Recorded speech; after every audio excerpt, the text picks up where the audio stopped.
Shares for Beginners.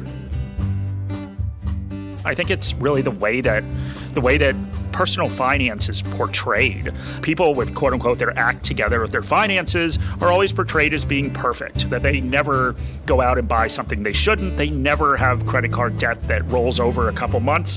And that's just not true. And I think sort of this notion of perfection really holds people back from getting started. G'day and welcome back to Shares for Beginners. I'm Phil Muscatello. Getting ready to invest is like laying the foundations of a house. Those foundations need to be strong so that you can build up your wealth over many years. To talk about this and the other things you need to prepare for successful long-term investing, I'm joined by a couple of fellow podcasters from Morningstar Australia's Investing Compass podcast, Shani Jayamanne and Mark LaMonica. G'day, how are you going? Hi Phil, great to be here. Yeah, thanks for having us, Phil. No worries. Thank you very much for coming on. Let's start by quickly running through a little bit about your backgrounds in the finance industry. Shani, I think you're going to go first, aren't you? Yeah, sure. I can go first. Yeah. So I started off in advisory. So that was right after I left university. So I've been in the financial services industry for about 6-7 years now. And advisory really wasn't for me. And of course, advisory is a holistic look at someone's financial position. So I really enjoyed the investing piece, but I wasn't too big on the, wills and estates, taxation side of things. So I moved to an investment manager for a few years to focus on the investing side of things. But about 3 years ago, I decided to make the move over to Morningstar, where I'm an investment specialist for the individual investor business. And I made the jump because I really align with the way that Morningstar thinks about serving individual investors, so investors like you and me. And Mark and I work together now, and one of our shared passions is investor education and advocacy, and we get to do that through a podcast called Investing Compass, as you mentioned, Phil, and a bi-weekly foundational investing webinar series that are both free to access. So when you say advisory, that's like when you go to a financial advisor or a financial planner who's looking after everything apart from the investments, as well as the legal, accounting side of things and taxation and taking into account all of those kind of things. Is that correct? Yes, 100%. So financial advice is really looking at your financial position holistically, so looking at every single part of it. Yeah. So Mark, in the simplest possible terms, your story.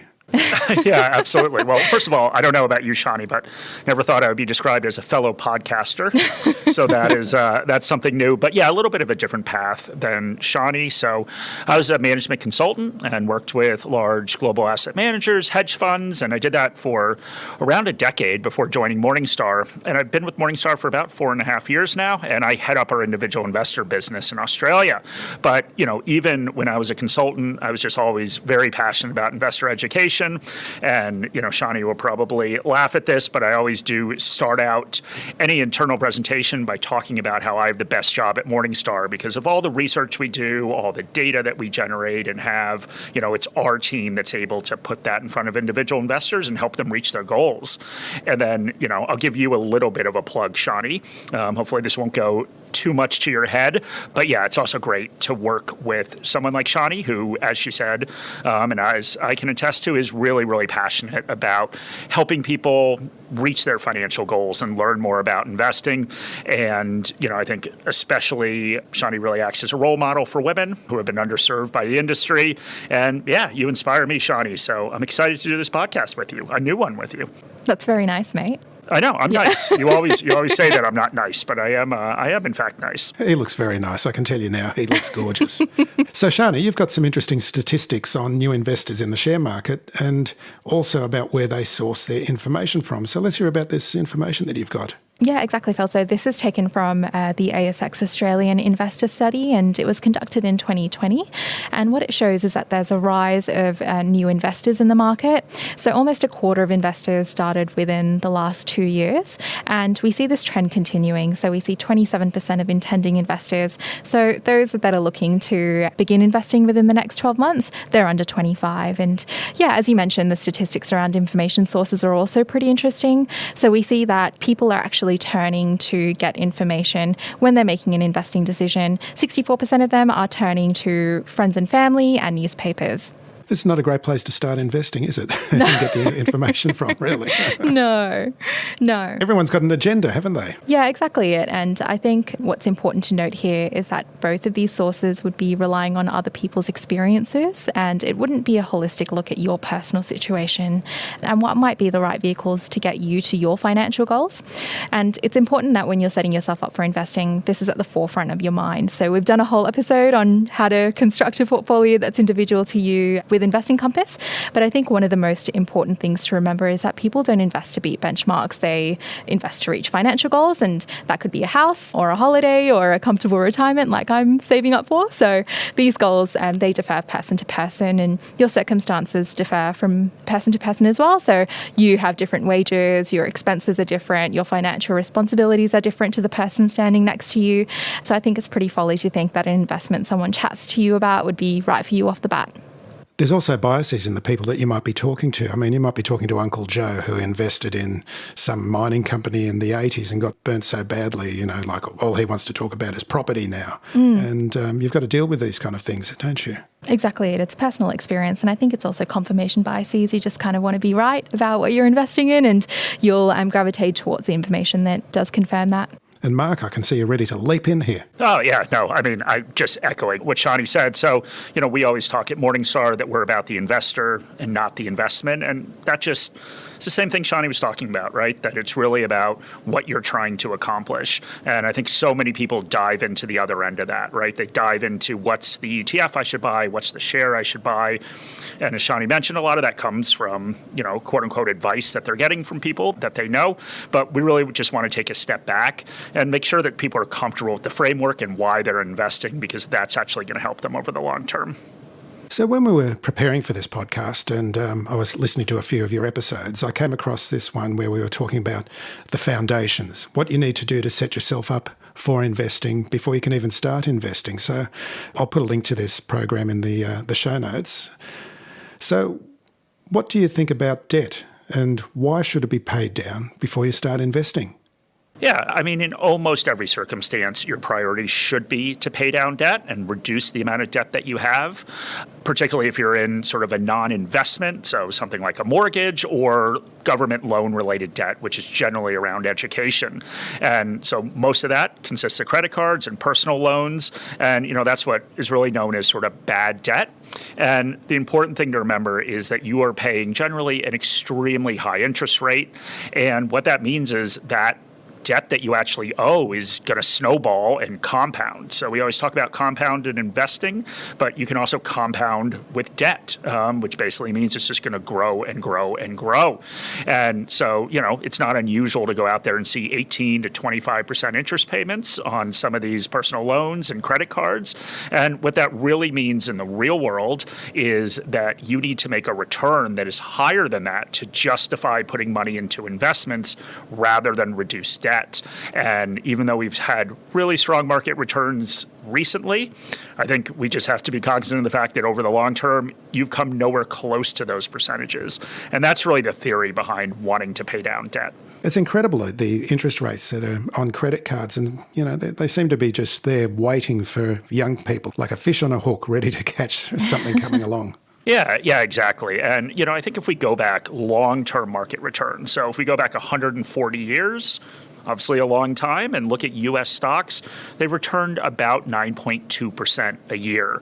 And there have been decades. I mean, it's hard for a lot of younger investors now that have seen the markets go up, but, in the 1930s, they had an average annual return of negative 4%. And even the 2000s, so between 2000 and 2010, you had a negative return. So it's important to remember that, if you still have debt and you're investing in those types of market environments, you're going to be worse off. Yeah, exactly right. And if you were running this scenario, there are very few instances where you wouldn't become poorer by investing, because it's also worsened by taxes. So you'll be taxed on any of the returns that you make on these investments, and the amount returned by your investment will more than likely be less than your interest payments as well.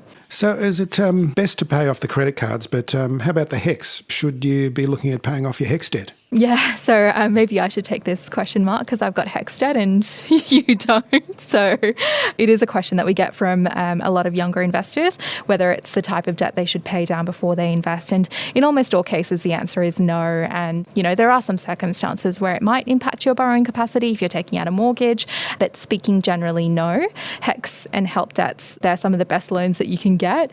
So you do have indexation, and indexation is applied to the sum each year to adjust the cost to the cost of living, and that allows it to maintain its real value.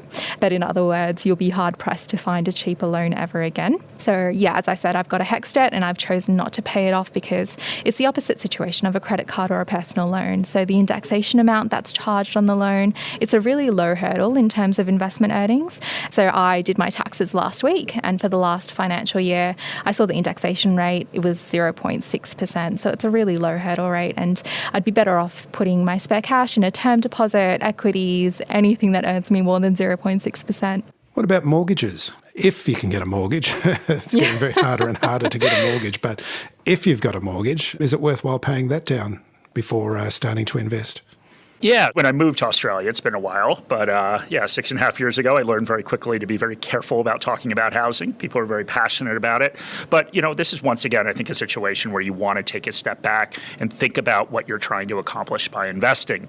And, Shani mentioned earlier that one of the big goals that she has is she's trying to invest to have the type of retirement that she wants. And that is a common goal, obviously. So maybe we can use that as an example. So if you have any extra cash and you're going to put it all into your house, trying to pay off that mortgage, you need to try to figure out, okay, what happens when you actually retire? How are you going to get cash out of that house to actually pay for your life? And there are ways to do that, right? I mean, you can certainly take out loans. You could sell your house, move into something smaller, move into a cheaper area. But you do need to take that into account. And really, one of the advantages of investing is you're giving yourself more options and flexibility in the future, because you can do whatever you want with that pool of money that you've built up. So you could, of course, pay off your house if you really wanted to, but it allows you to diversify your wealth and income. And people should always remember that despite how housing has done historically in Australia, you're really putting, all of your eggs in one basket there, because the value of your house, there are a lot of systemic factors that are going to influence it. So demographics and economic conditions and interest rates, but also some really specific factors to your house, the popularity of the city you live in, the neighborhood you live in. And so just think about diversification. Yeah, when we get down to it, there's really just two strategies with balancing a mortgage and investing. So there's concurrent and sequential. And concurrent is when you have a mortgage, but you're also starting to put money away into other types of assets like equities. Sequential is focusing your energy on paying down your mortgage and only focusing on paying down your mortgage, and then shifting your focus to investing in other assets once you've paid it down. And there are obviously a lot of other variables that are involved in the decision to take either one of those avenues. But the first is assuming that you do have that extra cash after your expenses and the mortgage payments. There are different considerations when you're formulating your investment strategy, but time horizon is probably the major factor that will determine whether you employ that concurrent or sequential strategy. And as a general rule, it's said that if you have less than 3 years on your mortgage, it's worth focusing your efforts on paying down your mortgage. And the extra money that you're devoting to paying off the mortgage over this relatively short time period is essentially buying you extra cash flows in the future through the elimination of that major expense, which is that mortgage that you've been paying down for, I'd say, quite a while. So the longer you have to pay your mortgage, and the more attractive investing becomes, because the payoff of not having housing expenses is so far into the future, and the longer time horizons for equity investments have meant that they have time to compound. Yeah, and compounding, of course, we talk about that a lot. We talked about compounding with debt earlier, but that's basically just earning a return on a return. And that is the key to investing, is to invest for the long term and get that compounding up. So the longer you can keep your money in the market, the higher the return you can eventually get. And so that's just another good reason to start investing early. And, we went through a lot of detail on this on one of our episodes. But the other thing that you need to look at is, of course, tax and the return expectations you have for the housing market, basically, versus what's in the market. And once again, when we talk about return expectations, we are talking about not just the return of the house, but also the interest rate you're paying. So mortgages are so cheap now. So if they're sitting at 2 to 3%, it's likely that you could probably get over the long term a significantly higher return in the actual market. So that's something that's important to look at. And just remember that interest rates play a really big role here. So interest rates really can't drop much lower, but think about what interest rates have done to asset values, including housing. It has elevated all of these asset values. So that's just one last thing that you should take into consideration. So when investors are starting out, you also speak about a safety buffer, an emergency fund. Yeah. Just tell us about that and the importance of that. Definitely. So we believe that every investor should have an emergency fund before they start investing, and it's a critical part of an investment plan. And that's because you just don't know what the future holds. Wages are never a certainty. You might need to take time off work for unexpected circumstances, or you might have unexpected expenses like a car or a house repair. So what an emergency fund is a cash reserve of 3 to 6 months of expenses. Some guides say 3 to 6 months of salary, but we believe expenses are sufficient. And this is just a safety buffer in case the unexpected happens. Yeah, and it has two different things. And I think there's an underappreciated positive about an emergency fund. So, number one, you get financial security. As Shani said, that if you have this unexpected expense, you can actually pay for it. But what it also does is it allows you to protect yourself from deviating from a long-term plan that you've come up with for your investments. So the last thing that you ever want to do from an investment standpoint is sell when you don't want to. And especially like, in Shani's example, when she's looking at retirement, so her retirement is quite a ways away. She does not want to have to sell off assets that she has dedicated to retirement to try to pay for short-term expenses. So that's another huge advantage of an emergency fund. Yeah, another one. I've talked to a guest recently about this, and he was saying that an emergency fund also gives you freedom in that you might suddenly get a job offer, which means you've got to go and work on the other side of the country. It mightn't be as high a salary as you're on now, but it's a great job with great opportunities and you're really excited about. So there is a positive to having an emergency fund as well.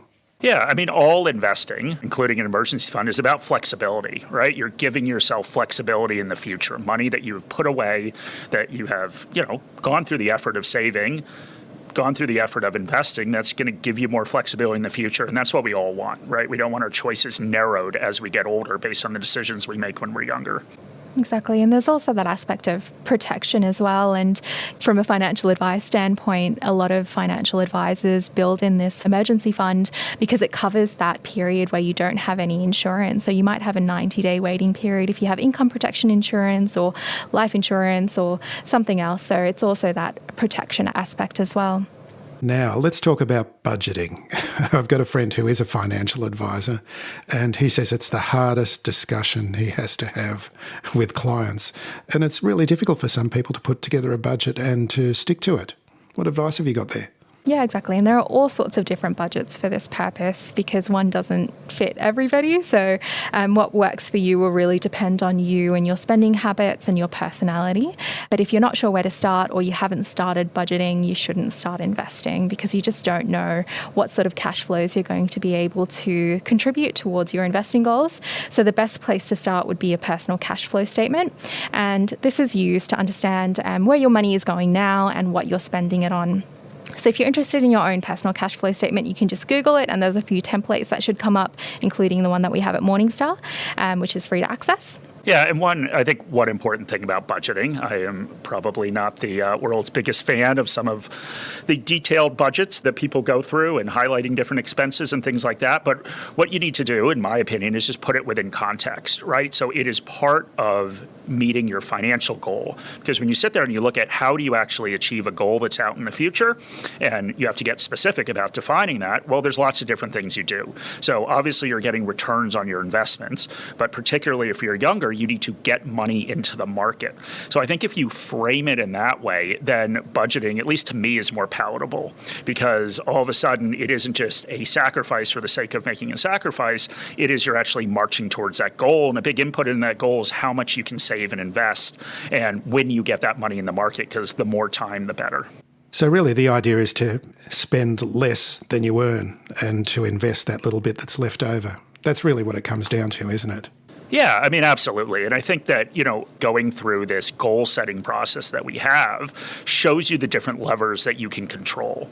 So the reason we like people to go through this is because we want to calculate the required rate of return. So the required rate of return is simply mathematically what gets you from where you are today. You have a certain amount of money, how much you can save, and how much time you have to get to a goal, and then the amount of money you have for the goal. So that required rate of return, you can get it lower if you save more, which is always positive. You can also see if your goal is even achievable, right? If that required rate of return is way too high, you're just not going to get that in the market. And so you're allowed to adjust those different levers. You could push back your goal. So maybe you want to retire a couple years later. You could economize a little bit with your goal, saying, okay, I don't need that much money. Maybe I can survive on less. But you have to go through that exercise. And then all these budgeting decisions you have, which, is giving things up, then they're just within context and you know what you're marching towards. So, we've got a bit of money left over. We're ready to invest. We're going to take our first steps. Do you just go and buy the first ETF that comes along? Yeah, no. So as Mark mentioned, it's important to construct your portfolio around you. So we mentioned that portfolio construction episode, which goes through these steps. And Mark obviously just went through it just then, but it's really about defining your goals, so understanding what your actual goal is, and then you calculate your required rate of return from there, selecting your asset allocation targets. So how much of Aussie equities will you have in your portfolio, how much of international equities, cash, fixed incomes, etc. And then from there, you can select the investments that match that asset allocation that you have. And purposefully, that last step is when you actually decide what to invest in, which is very different to what the ASX survey said. Most people are just choosing investments that are mentioned at the barbecue, which I guess we're not really going to many of, but it's important to anchor your investment back to what you're actually trying to achieve. And Shani, you've written a guide, and Mark, you can tell us about it. Yeah. Yes, I am your biggest fan, Shani, so I get to talk about the guide. But yeah, we obviously talked about portfolio construction, but then how do you get in that last step where you actually select an investment that's right for you? Once you've done all that groundwork, and Shani wrote this guide on how to select investments, and what it really does is it just walks through what are the different considerations. So at a high level, what are the different considerations if you want to get direct shares or ETFs or funds? Then we drill down a little bit. Let's say you want to use funds and ETFs. You're more comfortable with one of these collective investment vehicles. Well, should you go active? Should you go passive? There's all sorts of different considerations as we kind of go down that decision tree. And so it's really making sure that, once again, that instrument that you're using to accomplish your goal is aligned with the goals that you're trying to achieve. So let's get into the difficult question. This is not a perfect world. Many people are in messy financial positions with low incomes and not as many years left as some of us. Maybe some people should just start investing with as much as they can muster just to get a start. What are your thoughts on that? Yeah, so it's a really good question. And listen, I certainly understand that there is something to be said for just taking that plunge. And for a lot of people, it's really getting over that first hurdle of making their first investment that's very, very difficult. So yeah, there's a lot to be said for just getting started. And, as I said before, sort of mathematically, when is the best time to invest? The best time to invest is now because you have more time on your side. But I also think, making progress comes in different ways, right? Paying off debt, putting a plan together, that is all progress, even if it doesn't necessarily feel that way. But, I think it's really the way that personal finance is portrayed. People with, quote unquote, their act together with their finances are always portrayed as being perfect, that they never go out and buy something they shouldn't. They never have credit card debt that rolls over a couple months. And that's just not true. And I think sort of this notion of perfection really holds people back from getting started. So, I can sit here and Shani can sit here and say mathematically, if you're investing to get 8% returns and you're paying 18% in credit card debt, mathematically that's not a smart thing to do, but you can do both at once. And I think we just have to get people comfortable with getting started. And I think getting comfortable with an approach, because the number one thing with investing is it's not really getting started. Well, getting started is hard, but it's really maintaining it over years and years and years and years. Just like one trip to the gym is not going to get you in perfect shape. You just need to maintain this over a long period of time, which means you have to be really, really comfortable with the way you're approaching it. And what we always say is there are many different investment approaches. They are not good or bad, but one of them is going to resonate with you, and that framework is going to allow you to keep going as you invest. So, yeah, I get that the world is not black and white. It is messy, but it's important to get started. So tell us about Morningstar Australia. What are some of the resources that you can offer to listeners? Yeah, I mean, we have a couple different things. So if you're not sick of hearing us, we do have the podcast that we mentioned, Investing Compass, and we have a webinar series. So basically, we do a couple webinars each week, so Tuesday and Thursday. You can just go to our website, morningstar.com.au, to sign up for those. And then finally, for people who do want access to the tools we have at Morningstar, our research, so on ETFs, funds, individual equities, we have a product called Morningstar Premium. And that, of course, includes all the guides, including the one that, or a couple that Shani wrote. Avoid my guides. Read Shani's. They're much better. Yeah, I was about to say that you write some too, Mark. But We'll put all the links in the episode notes as well in the blog post so that we can get to them. But what would you recommend of Mark's, Shani?